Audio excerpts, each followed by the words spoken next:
ಪ್ರವಾಸಿಗರೇ, ಇಲ್ಲಿ ಗಮನಿಸಿ. ನೀವು ಗೋಕರ್ಣದ ಗಂಗಾವಳಿ ನದಿ ಸೇತುವೆ ಮೇಲೆ ನಿಂತಿದ್ದು ನದಿ ರಭಸವಾಗಿ ಹರಿಯುತ್ತಿದ್ದು ಅಪಾಯಕಾರಿಯಾಗಿದೆ. ನಿಮ್ಮ ಮಗುವನ್ನ ದಯವಿಟ್ಟು ಸುರಕ್ಷಿತವಾಗಿಟ್ಟುಕೊಳ್ಳಿ.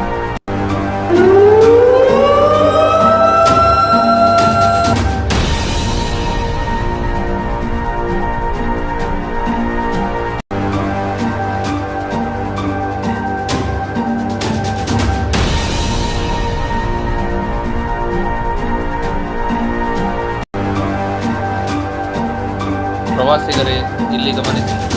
ನೀವು ಗೋಕರ್ಣದ ಗಂಗಾವಳಿ ನದಿ ಸೇತುವೆ ಮೇಲೆ ನಿಂತಿದ್ದು ನದಿ ರಭಸವಾಗಿ ಹರಿಯುತ್ತಿದ್ದು ಅಪಾಯಕಾರಿಯಾಗಿದೆ. ನಿಮ್ಮ ಮಗುವನ್ನ ದಯವಿಟ್ಟು ಸುರಕ್ಷಿತವಾಗಿಟ್ಟುಕೊಳ್ಳಿ.